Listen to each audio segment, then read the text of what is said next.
Olha, chegou rapidinho hoje, viu? Boa noite, irmãos. Hoje a gente vai estar aqui no aguardo. Se algum irmão ou irmã quiser fazer alguma pergunta, e dentro daquilo que o Senhor nos der, né, de compreensão para responder, vamos estar respondendo. E queria só aproveitar aqui, né, assim na telha aqui de falar um pouco aqui os títulos e nomes do Senhor, né? O Senhor se declara também. Algumas coisinhas aqui, para não levar muito tempo, porque é muito extenso, né?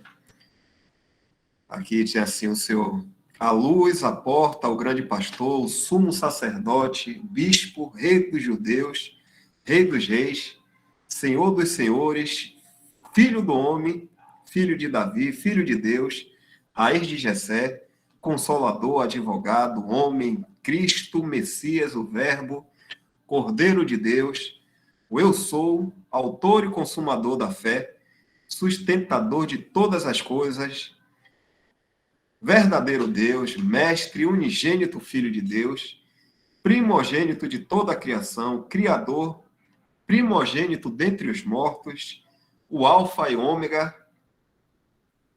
princípio e o fim, Pai da eternidade, Deus maravilhoso, Deus forte, Emanuel, que é Deus conosco, o caminho, a verdade, a vida, Salvador, guia, nosso amigo também, tem escrito, príncipe da vida, cabeça do varão, Deus da esperança, príncipe da paz, conselheiro, profeta, pão da vida, rocha, semeador, justo juiz, último Adão, segundo homem, a videira verdadeira, servo, apóstolo, Senhor da seara, Senhor do sábado, a ressurreição, redentor, e tem mais coisa ainda. Mas eu vou deixar aqui. Se algum irmão quiser perguntar algo aí agora, fique à vontade. Mas tem muita coisa. Nosso Senhor realmente é maravilhoso. Sustenta todas as coisas com a palavra do imenso poder dele.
Não tendo assim nenhuma pergunta em mente dos irmãos ou das irmãs, a gente pode ver aqui, né?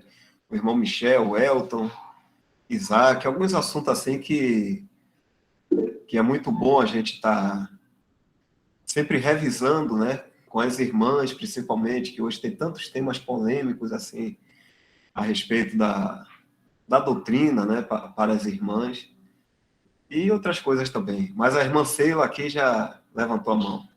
Pode falar, irmã. Boa noite, a paz do Senhor a todos. Irmão, eu queria explicação em Apocalipse. Eu não lembro, porque eu tenho dificuldade de memória de gravar as coisas. Lá em Apocalipse, que diz que o Senhor ordena que ia descer gafanhotos, né? Eu sei que nós não vamos mais estar aqui, mas a gente sempre tem que, na realidade, entender o significado, né? Que é onde ele ordena que não coma a erva, né, a erva do campo, e se alimente só da carne do homem, mas não mate. Eu queria saber a simbologia, na realidade, o significativo, o que pode ser. Porque isso com certeza nós não vamos estar aqui, né? Mas às vezes as pessoas perguntam e a gente não sabe. Eu não sei explicar.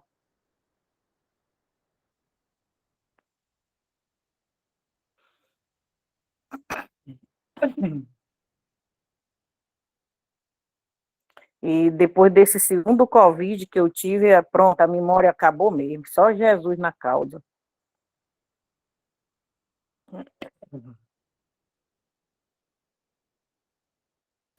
Algum irmão lembra aí qual é o versículo?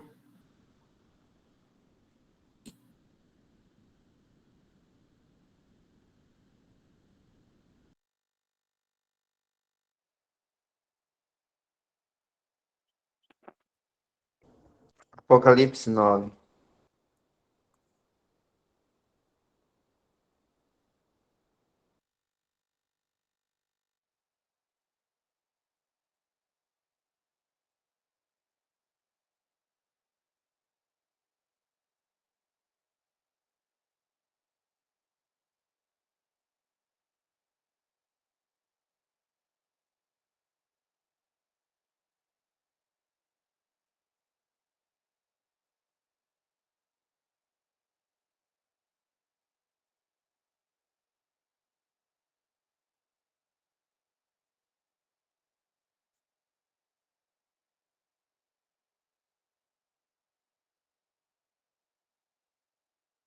Não sei se algum irmão aqui tem uma boa resposta aí, porque realmente o livro de Apocalipse é um livro com muito simbolismo, né?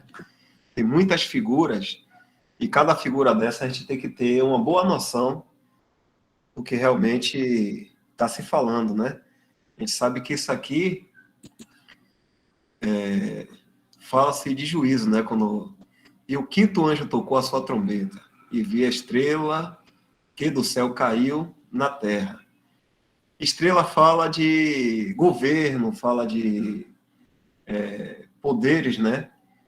Também guias, né? Também aqui, como os irmãos sempre explicam a gente, que desde Gênesis, essas estrelas foram colocadas no céu para a guia do homem. Então, representa autoridades, né? E aqui parece ser uma grande autoridade que do céu caiu. Isso aqui é literal, isso aqui não é literal, é figurativo. Então, nessa época aqui, vai ter uma autoridade que vai cair. Que do céu caiu na terra. Então, tem essa questão do simbolismo. Eu não sei se algum dos outros irmãos aqui, vendo essa parte, pode explicar melhor a questão aqui. O que significam essas ervas, o gafanhoto. Ou então a gente pode buscar aqui no livro dos irmãos, que explica muito bem também. Se algum irmão encontrar também um livro do irmão Bruce, né, que fala muito bem sobre isso, e nessa parte aí a gente pode estar vendo aqui.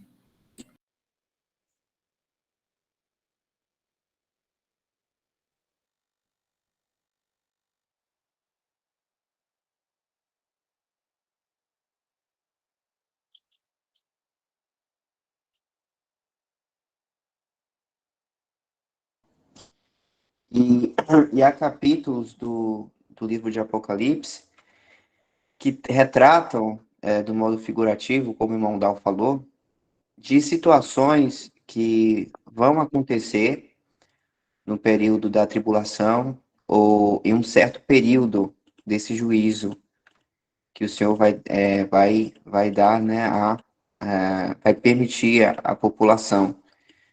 Tanto é que há divisões, inclusive, do juízo ao povo de Israel, judeus, e também aos gentios, juízos diferentes. Como, por exemplo, essa divisão de ter a taça e as trombetas.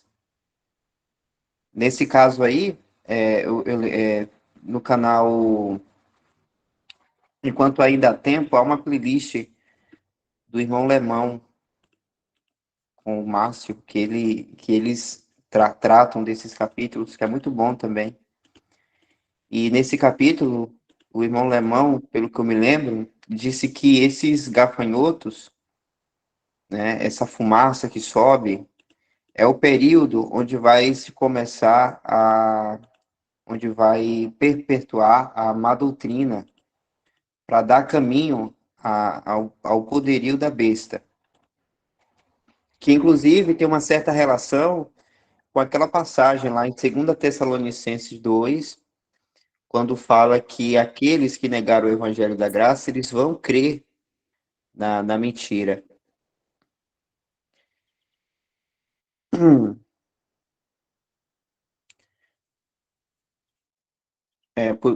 Verso 7 aí, porque já o mistério da injustiça opera, somente a um que agora resiste até que do meio seja tirado. E então será revelado o iníquo, a quem o Senhor desfará pelo assopro da sua boca, e aniquilará pelo esplendor da sua vinda.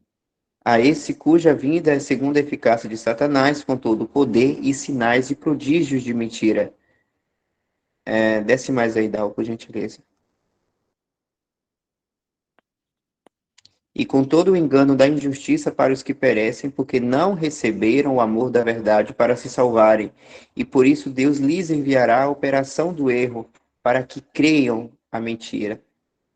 E aí, lá naquela passagem de Apocalipse, quando fala dos gafanhotos, fala que não vai atormentar os eleitos de Deus ou algo assim. Vai dar uma volta lá, dá pra gente ver. Se é isso mesmo.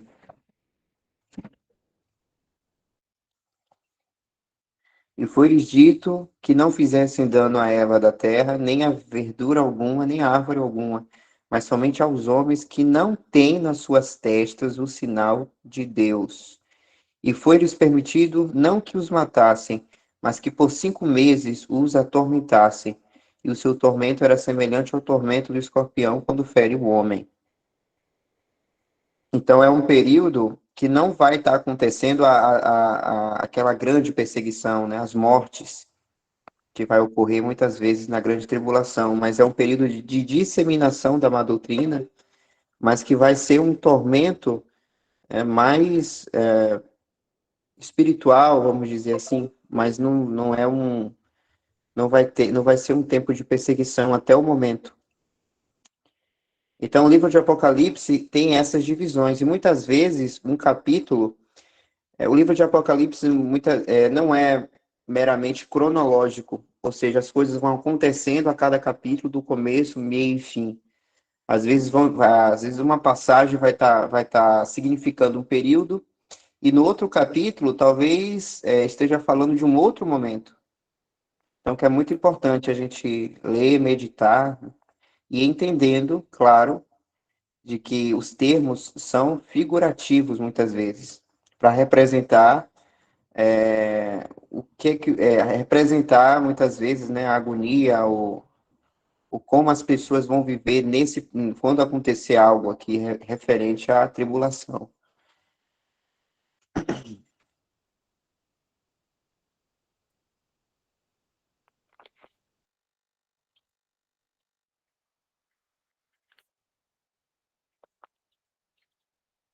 Eric, acho que ele enviou para você um texto do Bruce que fala sobre essa parte aí. Você quer ler para a gente, Michel?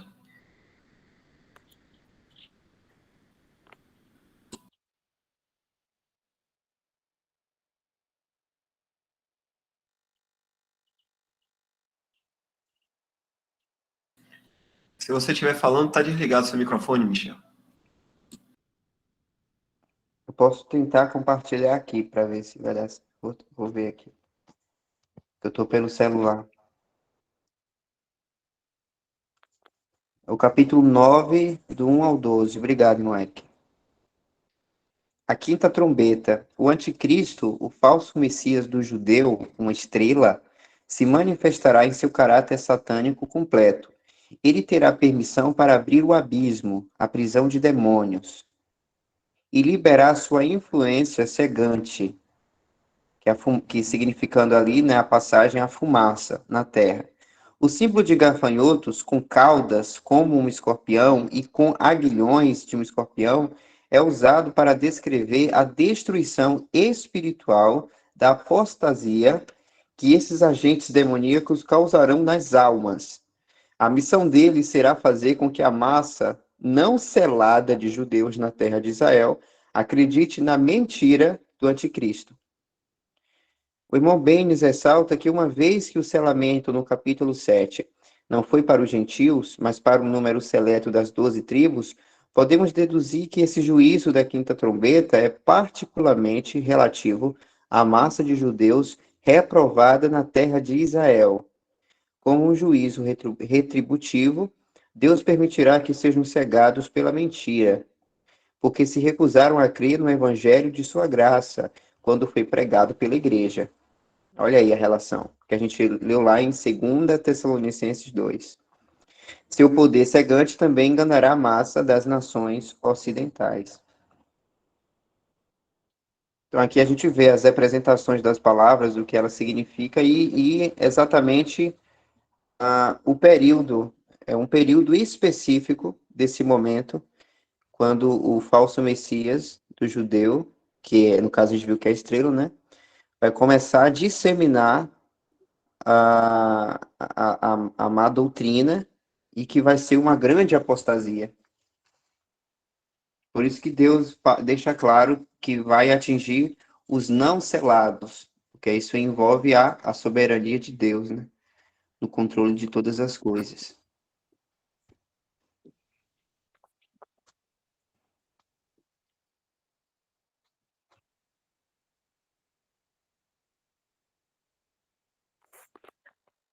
Obrigado, irmãos. Agora ficou bem, na realidade, explicado, né? Porque Apocalipse, muitas partes tem muita simbologia e tudo, e a gente, né? Eu, na realidade, ainda não tinha entendido, porque, na realidade, muitos ensinos diziam que vinha o gafanhoto e comia a carne do homem, é aquelas coisas que não sabe explicar, né? E tudo bem, agora eu tinha dúvida, meu Deus, como é que pode ser isso tudo, né? Por isso que é bom a gente, na realidade, ir atrás e saber tirar as dúvidas, né? Obrigado, irmão. Entendi agora. Tinha um período, irmã, que eu lia e ficava imaginando esse bicho, como é que ia atacar as pessoas, e eu ficava... Pois eu É também uma digo, meu loucura. Jesus, já pensou vir um gafanhoto, ainda diz assim, ó, desse cauda, olha aí, cabeça de leão, corpo de ser humano e cauda, isso era a explicação, né? E cauda de serpente. Com o ferrão de um animal desse era 6 meses de dores, olha as explicações. E a carne do ser humano ia ser comida, mas não era para matar. Quer dizer, são coisas assim que se a gente não for atrás e saber direito, a pessoa fica até doida sem saber, na realidade. Então, até, digamos assim, o entendimento que nós, os servos do Senhor, a igreja, não vai estar mais nesse tempo, foi muitos tempos para poder a gente saber que muitos ensinamentos ainda diz que a igreja vai passar ainda pela grande tribulação e tudo, mas o Senhor já me dava o entendimento que não, mas eu não ia, né? Eu não ia, na realidade, debater com o pastor que estava falando aquilo ali, eu ficava na minha carada, Senhor, um dia eu vou ter uma explicação dessas coisas, né? E graças a Deus hoje eu estou tendo, né? Depois que eu saí do sistema, o Senhor tem mostrado muitas coisas que na realidade não era mostrado para nós, né? O entendimento hoje está, graças a Deus, irmãos, muito obrigado.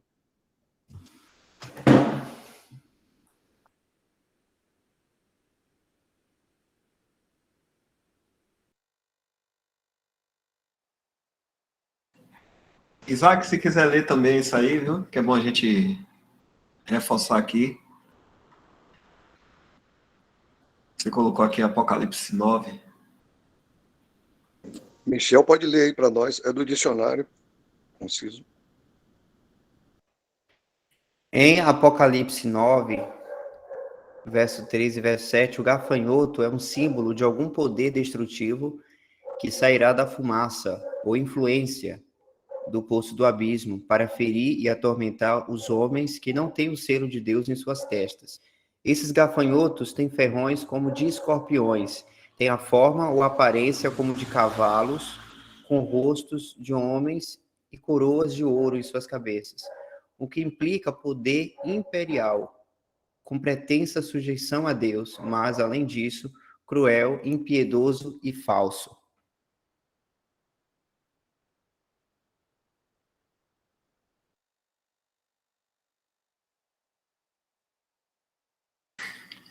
Apesar de Apocalipse ser um livro assim, com muitas figuras, né? E a gente tem que corroborar com toda a escritura para saber cada figura que tem a sua representação. Uma coisa interessante aqui no versículo, que os irmãos sempre chamam a atenção da gente, né? Os irmãos mais velhos. Vou compartilhar aqui.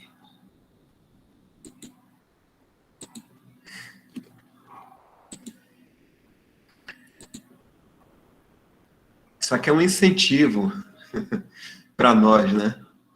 Por assim dizer, a própria palavra vem e nos incentiva. Diz assim, bem-aventurado, que quer dizer feliz, aquele que lê e os que ouvem as palavras desta profecia e guardam as coisas que nela estão escritas, porque o tempo está próximo. Então aqui diz assim, bem-aventurado ou feliz aquele que lê. Então, a palavra está incentivando a gente a ler, sim. Vamos dizer assim, né? Nos exortando a ler Apocalipse. E os que ouvem as palavras destas profecias, né? Aquelas pessoas não ouvindo a palavra desta profecia. E guardam as coisas que nela estão escritas. Aqui não diz entender, é isso que os irmãos chamam a gente a atenção. Que entende, aqui não diz assim, bem-aventurado aquele que lê, que ouve as palavras da profecia, guardam e entendem. Mas que é um exercício importante para todo cristão também, ler Apocalipse, sim, porque vai chegar um certo momento em que o Senhor pode estar revelando, de alguma forma, né, para essa pessoa que leu, que ouviu, que guardou as coisas, o significado daquilo que está ali. Pode ser através de algum livro, através de algum irmão explicando. O Senhor vai fazer isso, né? Então é muito bom que a gente leia também o livro de Apocalipse. Não está entendendo? Não é problema, não. É assim mesmo. No tempo do Senhor, será dito para nós o que significa tal e tal coisa. Mas que é bom ler, ouvir e guardar sim. Então podem se familiarizar bastante também com Apocalipse. Não existe a regra, não pode ler isso aqui não. Só depois que fizer isso ou aquilo. Para quem já é cristão, que já está na família, pode desfrutar de toda a palavra de Deus. Como o irmão até colocou aqui. Tem Oi? irmãos, perdão, aí, tem pessoas, na realidade, que vivem hoje no Evangelho e dizem que morre de medo de ler Apocalipse. Eu conheci uma irmã da igreja que eu disse, irmã, você leu o livro de Apocalipse? Ela disse, Deus me livre, Deus me defenda, se eu li o livro desse, eu morro. Eu digo, meu Deus, né? Quer dizer, pessoas que, Deus me livre, né? É um livro, na realidade, que é muito bom a gente ler. Ela disse que nunca pegou Apocalipse para ler, que ela vai morrer se ela ler um livro desse. É muito difícil, né? Mas eu gosto de ler Apocalipse. É porque, infelizmente, no testemunho cristão, as coisas estão bem invertidas.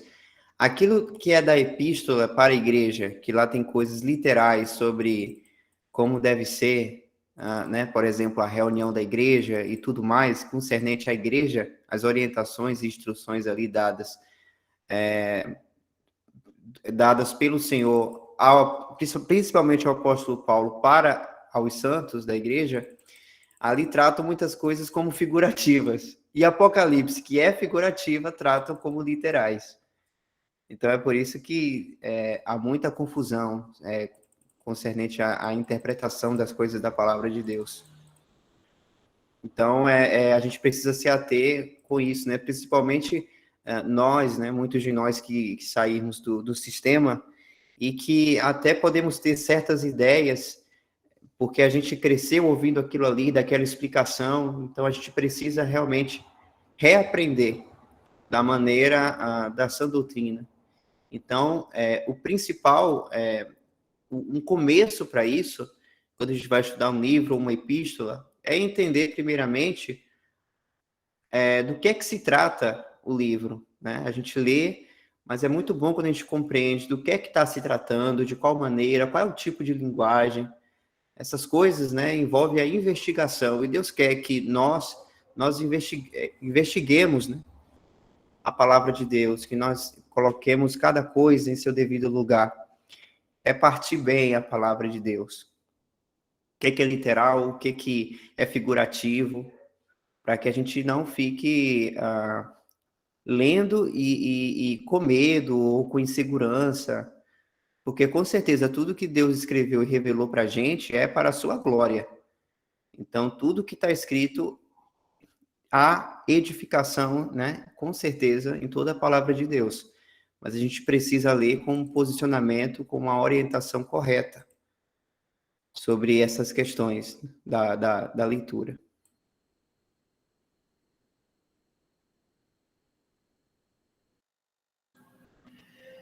A má doutrina, ela acaba colocando a pessoa em servidão do erro. E isso vem contra o que a palavra de Deus está dizendo. Enquanto a pessoa está abrindo a boca, até às vezes na sua sinceridade, né, por causa da má doutrina que está dando ouvido, está dizendo assim, que nada, quero ler Apocalipse nada, isso eu morro. A palavra de Deus está dizendo totalmente ao contrário. Aqui começa dizendo, bem-aventurado ou feliz aquele que lê. Então a má doutrina faz com que a pessoa realmente entre na escravidão do erro. E para se sair desse laço aí, realmente é necessário que a pessoa tome uma atitude de se apartar.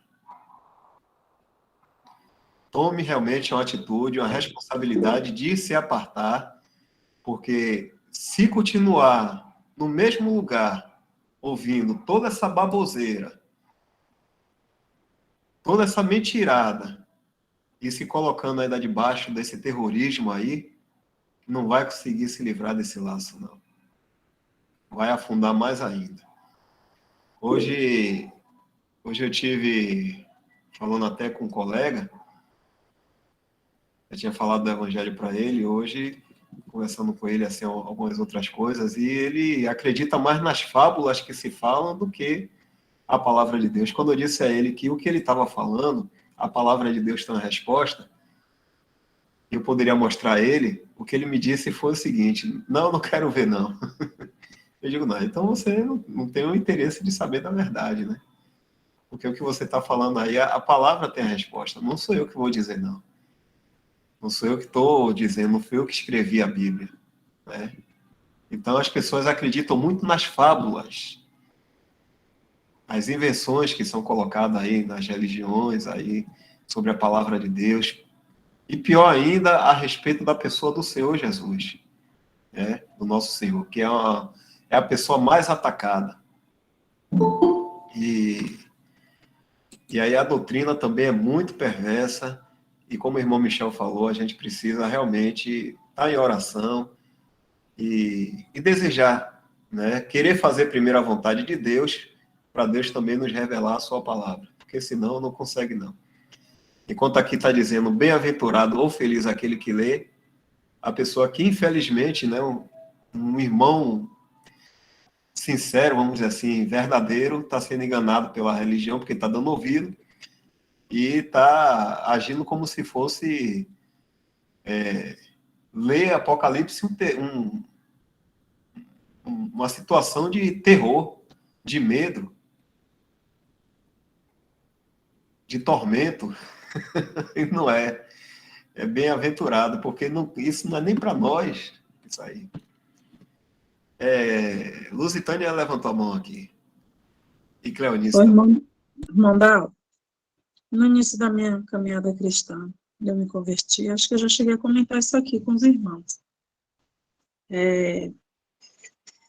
Não foi no início da minha caminhada cristã, não. Já foi quando eu estava bem no iníciozinho que eu comecei a ver alguns vídeos no YouTube. Um familiar meu. Ele é pastor, eu creio verdadeiramente que ele é um cristão genuíno. né? Graças ao Senhor por isso. Mas aí, muita sede da palavra, aquela coisa toda e tal. E aí, vez ou outra, eu visitava lá a igreja deles, que é a igreja onde minhas irmãs congregam. E aí, eu acho que comentei sobre o livro de Apocalipse, alguma coisa. Ele falou que eu não precisava ler o livro de Apocalipse, porque o livro de Apocalipse era um livro simbólico, e eu não ia entender nada. E, meu Deus, eu não ia entender nada. E ele já tinha visto na caminhada cristã dele muitos pararem no meio do caminho. Ele falou isso para mim. Eu lembro como hoje. Eu fiquei muito triste com aquele comentário dele. Fiquei super triste, assim, não desanimada comigo, mas com o comentário dele. E a gente teve uma breve conversa e tal, alguma coisa assim. Quando a gente terminou de conversar, eu falei com ele pela tarde, assim. Eu tinha postado alguns versículos do Apocalipse nos meus stories do WhatsApp. Ele falou comigo, conversou comigo, eu discordei do que ele tinha falado e tal, mas eu também não tinha justificativas, eu não tinha entendimento nenhum, não ia ficar debatendo com ele jamais, nem faria isso hoje também, mesmo compreendendo, graças ao Senhor, muitas coisas, eu só já me abri os olhos. Então, assim que eu terminei de ligar o celular, de tarde, à noite eu cheguei em casa, e nesse mês, assim que a gente encerrou a conversa, à noite eu li Apocalipse, alguns capítulos, encerrei o livro dentro de um mês, no passado mais algum tempo eu li novamente, e depois eu li novamente. Foi ele terminar de falar, parece que ele terminou de dizer, ele falou aquilo comigo de tarde, de noite, eu totalmente discordei do que ele tinha falado. Assim, não com ele assim, mas eu vou ler sim, a palavra do Senhor eu vou ler sim. Mas eu me recordo como hoje, assim. Fiquei triste, claro, por ele, né? Mas eu creio verdadeiramente sim que ele é um salvo por Cristo. Porque, assim, muitas vezes ele me falou do Senhor. Muitas vezes da salvação. Não é pão, não, é o forno. É isso, irmãos. Mas, graças ao Senhor, né? Ele tem cuidado de nós. Cleonice Pitanga, Boa boa noite. noite. Irmãos, esse medo aí do apocalipse, né? Se dá, no meu entendimento, se dá por conta da falta de certeza da salvação. E por achar, por conta dos ensinamentos, né? Que tem os irmãos lá que estão lá ainda e a gente que tinha, e de acreditar que essas coisas acontecerão antes do arrebatamento, né? E por não ter certeza da salvação, aí o medo. É só isso. Era por isso, irmã, que eu tinha medo desse gafanhoto. O que acontece, inclusive, é o que não falta no YouTube, pessoas ganhando muito dinheiro com base em teorias e explicações do livro de Apocalipse, porque as pessoas, né, o meio cristão, por muitos acreditarem que esses acontecimentos vão acontecer antes do arrebatamento, então eles tentam a todo custo interpretar aquelas passagens, porque as pessoas, os cristãos pensam o seguinte, boa parte, eu preciso saber, eu preciso interpretar, para quando acontecer eu estar preparado. E aí, quando a gente lê aquelas passagens ali com o pensamento de que vai acontecer, pode acontecer amanhã, a qualquer momento, quando a gente está aqui, isso causa uma ansiedade. Isso causa... A pessoa pensa em tudo, menos na volta do Senhor. Porque se a gente fica pensando em sinais, em acontecimentos antes da volta de Cristo, então o nosso pensamento não está somente em Cristo. Então, por exemplo, isso era um problema, inclusive, que estava acontecendo na Assembleia em Tessalônica, aos Tessalonicenses. Tanto é que o apóstolo Paulo ele fala no capítulo 4, eu vou compartilhar aqui, Dal. 1 Tessalonicenses 4, que é um capítulo bem conhecido dos irmãos, que ele fala do arrebatamento, o mistério de Deus revelado a Paulo aos santos. ele diz aqui, verso 13, não quero, porém, irmãos, que sejais ignorantes acerca dos que já dormem, para que não vos entristeçais, como os demais que não têm esperança. Porque se cremos que Jesus morreu e ressuscitou, assim também aos que em Jesus dormem, Deus os tornará a trazer com ele. Dizemos-vos, pois, isto pela palavra do Senhor, que nós, os que ficarmos vivos para a vida do Senhor, não precederemos os que dormem, porque o mesmo Senhor descerá do céu com alarido e com voz de arcanjo, e com a trombeta de Deus, e os que morreram em Cristo ressuscitarão primeiro. Depois nós, os que ficarmos vivos, seremos arrebatados juntamente com eles nas nuvens, a encontrar o Senhor nos ares, e assim estaremos sempre com o Senhor. Portanto, consolai-vos uns aos outros com estas palavras. Consolar. Por quê? Qual é a consolação que a gente tem? É por a gente crer nessa esperança de que a qualquer momento o Senhor Jesus vem nos buscar, irá nos buscar. E a gente vai se encontrar com o Senhor nos céus. A qualquer momento, num piscar de olhos. Deixa eu ver onde é que está a referência aqui do piscar de olhos. 1 Coríntios, vou lá. 1 Coríntios 15, 51. Eis aqui, vos digo um mistério. Na verdade, nem todos dormiremos, mas todos seremos transformados. No momento, num abrir e fechar de olhos, ante a última trombeta, porque a trombeta soará, e os mortos ressuscitarão incorruptíveis, e nós seremos transformados.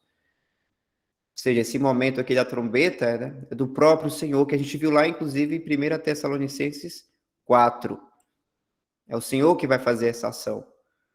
Isso é a qualquer momento. Não há sinais, não há... Embora nas epístolas a gente vê os sinais dos últimos dias da igreja na Terra, que inclusive para nós, né, a gente lê isso com tristeza, claro, porque tem a ver com a nossa falha na responsabilidade de mantermos a glória de Deus aqui na Terra, o que falhou miseravelmente isso, mas todavia a gente sabe que realmente estamos nos últimos dias da igreja aqui na Terra. Então esses sinais têm a ver com a falha do testemunho, mas ao mesmo tempo nós sabemos que a qualquer momento está mais perto do que está cada vez mais perto o Senhor Jesus vir nos chamar. Mas o que estava acontecendo com os Tessalonicenses? Eles estavam pensando um monte de coisa, achando que ia acontecer coisas antes do Senhor vir, né? Que é o que acontece muito hoje, né? No testemunho da igreja. Então, no capítulo 5, após o apóstolo Paulo falar para os Tessalonicenses que a volta do Senhor Jesus, ela é uma certeza e para nós é uma esperança, então é para a gente estar vigilante, porque a qualquer momento o Senhor vai voltar. Mas aí no 5 ele fala o seguinte, no capítulo 5, mas irmãos, acerca dos tempos e das estações, não necessitais de que se vos escreva, porque vós mesmos sabeis muito bem que o dia do Senhor virá como um ladrão de noite, pois que, quando disserem a paz e segurança, então lhes sobrevirá repentina destruição, como as dores de parto àquela que está grávida, e de modo nenhum escaparão. Então, olha aqui que o apóstolo Paulo está falando. Ele está falando do dia do Senhor. O dia do Senhor não é o dia do arrebatamento. O dia do Senhor é o momento em que o Senhor vai aparecer publicamente na terra para julgamento, para julgar no final da grande tribulação. Para então, depois dele julgar, ele vai então começar o reino do milênio em paz aqui na terra. Que vai ser, no caso, a justiça vai reinar aqui no mundo. Mas os tessalonicenses estavam misturando o arrebatamento com o dia do Senhor, com o dia desse julgamento. Então, muitos anos, irmãos, inclusive, quando o poder católico no mundo, que foi cerca de 1000 anos, dominava sobre o testemunho cristão aqui na Terra, eles achavam que a volta do Senhor seria nesse estilo. Então, muita gente morria de medo. E eu lembro muitas vezes, quando eu participava nas denominações, né, quando o líder, que é o dito pastor, falava assim, quem quer a volta do Senhor Jesus? Os fiéis assim, né? Assim, eu quero, mas Por quê? porque não tem a certeza da salvação. Então, quando não se tem a certeza da salvação, então a volta do Senhor é como se fosse uma volta como ladrão. É como você ter uma casa assim, cheia de janelas, cheia de portas, e você sabe que tem um ladrão querendo entrar na casa a qualquer momento, e você fica assim, alarmado. Mas nós, graças a Deus, né, que entendemos hoje a salvação pela graça, que é o que o Senhor deseja, né, que nós creiamos nessa base correta do Evangelho, a gente não vê a volta do Senhor, o arrebatamento desse jeito, porque a gente sabe que a partir do momento que Ele nos chamar, nós estaremos lá com Ele, porque isso tem a ver com a sua glória realizada na cruz, a obra que Ele fez para Deus. Então, nós estamos envolvidos, e então isso é uma glória de Deus, isso tem a ver com a sua soberania, com a sua promessa, a qual nós estamos inseridos, né, no propósito de Deus de glorificar o seu Filho eterno, Cristo Jesus. Então, os tessalonicenses estavam achando que Cristo ia chegar como um ladrão de noite. Então, o ladrão de noite, irmãos, tem a ver com o dia do Senhor, porque ele vai pegar essas pessoas, os injustos, as pessoas vão ver o Senhor chegando, então eles vão ver o Senhor Jesus chegando para julgá-los como um ladrão de noite, porque foi um momento que eles não esperavam. E quando o Senhor chegar, ele vai mostrar quem manda, né, publicamente. Porque quando essas pessoas disserem a paz e segurança, então lhes sobrevirá repentina destruição, como as dores de parto àquela que estava grávida, e de modo nenhum escaparão. Mas vós, irmãos, agora aqui é para a gente. Perceba que o apóstolo Paulo está falando agora para a gente aqui, ó. Mas vocês, irmãos, já não estão em trevas, já não estáis em trevas, para que aquele dia vos surpreenda como um ladrão. Porque todos vós, sois filhos da luz e filhos do dia. Nós não somos da noite nem das trevas. Isso aqui tem a ver com a nossa posição em Cristo. Nós não pertencemos mais à noite e nem às trevas. E também tem um detalhe, porque aquele dia do Senhor, a gente não vai ser surpreendido como como é que ele diz aqui, do ladrão? Como um ladrão. Porque a gente vai descer com o Senhor Jesus, irmãos. O Senhor Jesus vai aparecer publicamente com a sua igreja. Então, a gente não pode ver a cena do Senhor aparecendo publicamente na terra e a gente aqui embaixo vendo ele descer. Não, a gente vai ver, a gente vai estar descendo com o Senhor lá, porque nós exibiremos para o mundo, nesse tempo e no milênio, a glória de Cristo em nós, com nossos corpos transformados. Então, a gente tem que imaginar a cena da forma como a gente vai estar lá. E aí, quando o apóstolo Paulo estabelece os tessalonicenses nessa verdade, então ele agora dá a orientação de como a gente deve, então, seguir com esse entendimento. Não durmamos, pois, como os demais, mas vigiemos e sejamos sóbrios.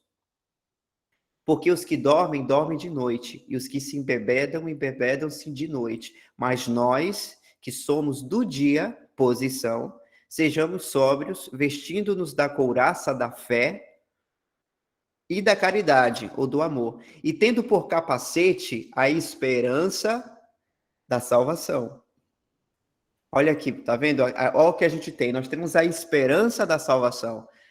Agora, é importante frisar que essa salvação, não estava falando da salvação da nossa alma, porque a gente não tem, a gente não precisa ter essa esperança, porque sabemos que é um fato, nós já somos salvos. A gente foi salvo quando a gente creu no Evangelho da Graça, e só foi uma vez. Pode ser que nesse período a gente nem entendia direito, às vezes a gente vai entender anos depois, mas a verdade da obra de Deus em nossa vida, ela aconteceu de qualquer maneira, mesmo a gente sem entender na sã doutrina. Mas essa esperança aqui é essa salvação do futuro, é de Deus salvar a sua igreja antes de acontecer a tribulação. A gente não vai enfrentar essa tribulação aqui na terra.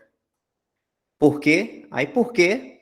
Porque Deus não nos destinou para a ira, mas para a aquisição da salvação por nosso Senhor Jesus Cristo, que morreu por nós, para que, quer vigiemos, quer durmamos, vivamos juntamente com ele. Pelo que exortai-vos uns aos outros e edificai-vos uns aos outros, como também o fazeis. Ou seja, exortar os outros irmãos que estavam pensando um monte de coisa, um monte de teoria. Então, exorta na verdade. Exorta no entendimento como deve ser, né, a sã doutrina. Então, eu lembrei até de outra passagem aqui em 2 Timóteo 4, que o irmão Dal falou da fábula, que está acontecendo muito hoje. E aí é o que o apóstolo Paulo orienta Timóteo. Conjuro-te, pois, diante de Deus e do Senhor Jesus Cristo, que há de julgar os vivos e os mortos, na sua vinda e no seu reino, que pregues a palavra, instes a tempo, ou insista a tempo e fora de tempo, redáguas, repreenda, exorte com toda a longanimidade e doutrina, porque virá tempo em que não sofrerão a sã doutrina, mas tendo comichão nos ouvidos, amontoarão para si doutores conforme as suas próprias concupiscências, ou suas próprias vontades desinibidas, e desviarão os ouvidos da verdade, voltando às fábulas. Ou seja, voltando a histórias e a teorias que nada tem relação com a sã doutrina. Então, isso tudo tem relação, irmãos, com essa questão de hoje, né? Muitos irmãos terem medo de ler Apocalipse. Por quê?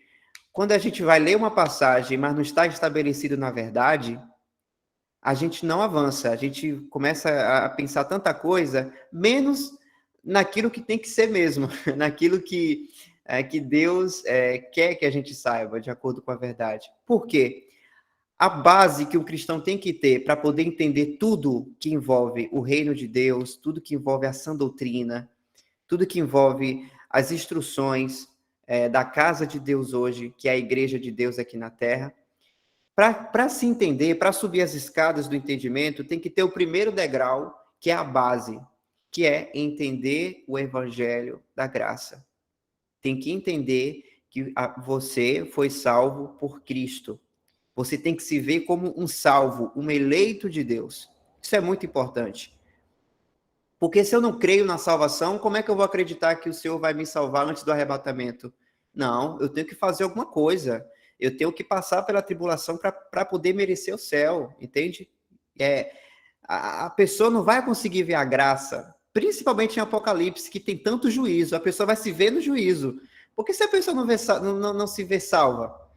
Né? E fica uma situação tão complicada que até nas passagens que realmente está a graça lá explícita, a pessoa também não vê, não consegue ver. Por quê? Ela não está estabelecida na verdade. Ela tem que ouvir aquilo que é o primeiro degrau da escada, que é o evangelho da graça. Não tem como entender a sã doutrina sem entender, primeiramente, o evangelho da graça. E eu tenho certeza, irmãos, que cada um de nós aqui, a gente só conseguiu compreender as coisas que envolvem a igreja, de se reunir somente no nome do Senhor Jesus, de entender que o sistema religioso, ela não tem a ver com a palavra de Deus realmente, todas essas verdades que a gente vem aprendendo. A gente só conseguiu aprender depois que a gente entendeu o evangelho da graça. Dificilmente é ao contrário. Dificilmente a gente vai entender toda a doutrina da igreja, tudo do reino de Deus, e lá, depois de uns 6 meses, rapaz, eu acho que eu fui salvo pela graça olhando aqui. Isso dificilmente acontece, porque o evangelho da graça é o primeiro degrau da escada que o cristão tem que pisar.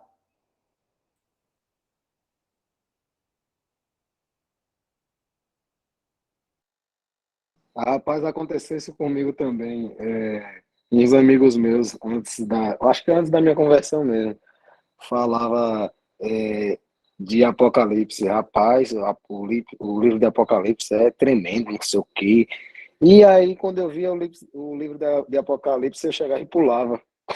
Nem chegar, não chegava, chegava nem a ler. Depois que eu tinha certeza da minha salvação, meu Senhor é comigo, como é que eu vou ter medo da palavra dele, nem dele? Ele não deve ter temor do Senhor. Temor no sentido de, claro, de obediência, né? Mas temor de medo, jamais. Glória a Deus, né?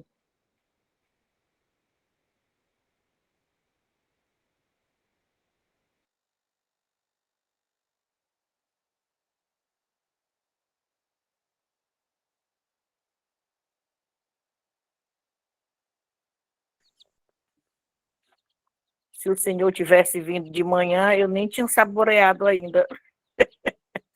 Tanto ensinamento maravilhoso, né? Mas Deus é muito bom. É muito gostoso a gente ouvir e entender. Deixa eu ter uma, rapidamente aqui, tem uma passagem em Apocalipse, já são 9h30, né? Acho que dá para falar aqui rapidamente. Eu estava ouvindo Apocalipse 4, 6 e 7, estava escutando um estudo que o Lemão estava fazendo com um irmão lá de Curitiba, que é as portas de Neemias. E aí eu ouvi ele falando uma coisa que eu falei, ó, para isso, rapaz. E aí vocês falando a respeito de Apocalipse, tem uma passagem em 2 Pedro que fala que a profecia, nenhuma profecia é de particular interpretação, de interpretação própria. Ontem o Luiz estava falando a respeito da gente concluir algo da palavra de Deus, né? Que a gente não deve concluir o que a palavra não está dizendo. E Apocalipse, existe uma outra questão que é deduzir o que a palavra não está dizendo, né? Infelizmente, as pessoas deduzem o que não está escrito. Por isso que a gente vê tanta interpretação de Apocalipse, né, que beira os filmes de Hollywood, né? As pessoas vão deduzindo coisas que não está escrito, né?